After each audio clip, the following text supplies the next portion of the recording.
All right, ladies and gentlemen, welcome back to Raiders Daily. My name is Jackson. I post daily Raiders content, so hit that like button, hit that subscribe button. Very rusty for the Raiders today, losing to the Los Angeles Chargers 19-24. Now, I hate playing the what-if game, but if the Raiders did not commit 3 turnovers, 3 interceptions from Derek Carr, they probably win this game. Some way, somehow, the Chargers defense, probably the first time I ever uttered these words, the Chargers defense actually won them the game today. The Raiders, final drive, plenty of time on the clock, plenty of timeouts left, just couldn't get the job done. So, first things first, this was pretty expected, man. You know, Derek Carr, a lot of the Raiders offense, guys like Davante Adams, saw no reps in the preseason, so you knew that it was probably going to start off a little bit slow. And actually, the Raiders marched downfield once they got the ball after the Chargers kicked their field goal. And they were quite literally probably a handful of inches away from getting a touchdown, just a little bit of an underthrown ball from Derek Carr to Darren Waller. But in the grand scheme of things, man, I thought that, first off, we saw like 7 different offensive linemen. We saw a bunch of different combinations. We saw 3 specific different combinations at that offensive line. So I anticipate that is still very much a work in progress. And that kind of is the overall theme for the Raiders after week 1. The way I would put it is it's a work in progress. The defense looked phenomenal, though. I really would say the defense they were losing bodies. They were losing bodies throughout the entire game, and guys like Nate Hobbs really stepped up late in the fourth quarter. You gave up 24 points to a top 5 offense last season. Our MVP candidate, Justin Herbert, you held him to 279 yards.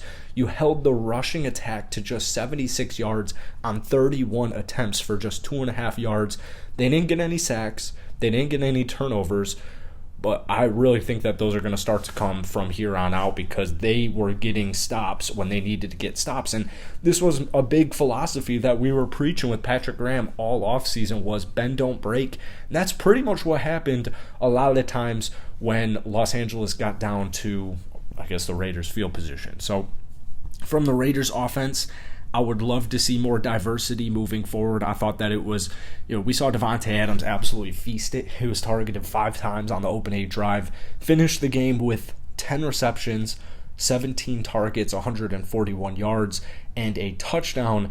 The next up, we saw Darren Waller with just 6 targets, 4 catches, 79 yards for about 20 yards per reception. So I want to see more diversity. I just want to see that I don't want to say it became too predictable because you did see really nice touchdown throws like the pass to Brandon Bolden, nice little halfback wheel route, just got lost in space, and it was actually perfect. It was like a 3rd down and 5 in the red zone, and the offensive line, I thought they weren't giving Carr too much time. We'll talk about that in just a second, but line crumbles. He's running for his life. Finds Brandon Bolden wide open in the end zone for a touchdown. So we did see that. We saw Matt Collins get a 15 or 16-yard reception in the first drive of the game. We didn't see him even get a target after that.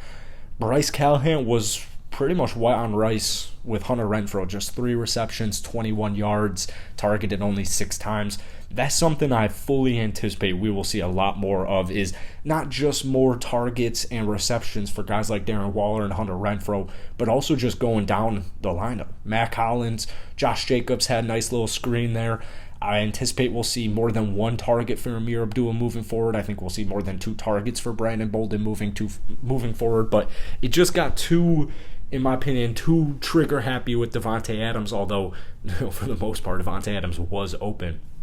There were some plays there where, Derek Carr, I think it was his 2nd pick where he threw it deep, double coverage to Davante Adams after he beat coverage. It honestly kind of looked a little bit like pass interference to me. So, maybe if they I don't want to play the penalty game, what if they did, but a couple of calls maybe go a different way. The Raiders really didn't. They only got penalized 3 times, but I don't know. To me, Davante Adams wasn't too pleased with that. I don't want to get too much into it, but that was an underthrow. The last pick to Hunter Renfrow was an underthrow. It was just a little inconsistent. So I fully anticipate Derek Carr will get back. I mean, a lot of people were ragging on Derek Carr for the first half, first couple of quarters, but then, really without Derek Carr, they wouldn't have been in that position. And once again, man, they were just, three different offensive line rotations, seven different offensive linemen.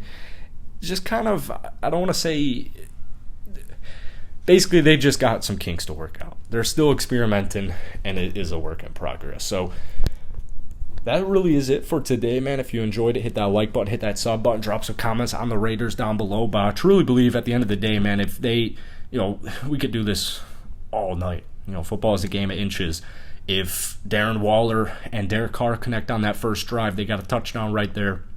That changes the game completely. If they probably ran the ball a little bit more than 13 times, I know Josh Jacobs, the run game wasn't working too well in the first half, but come second half, Jacobs finished with 5.7 yards per rush, 10 carries for 57 yards.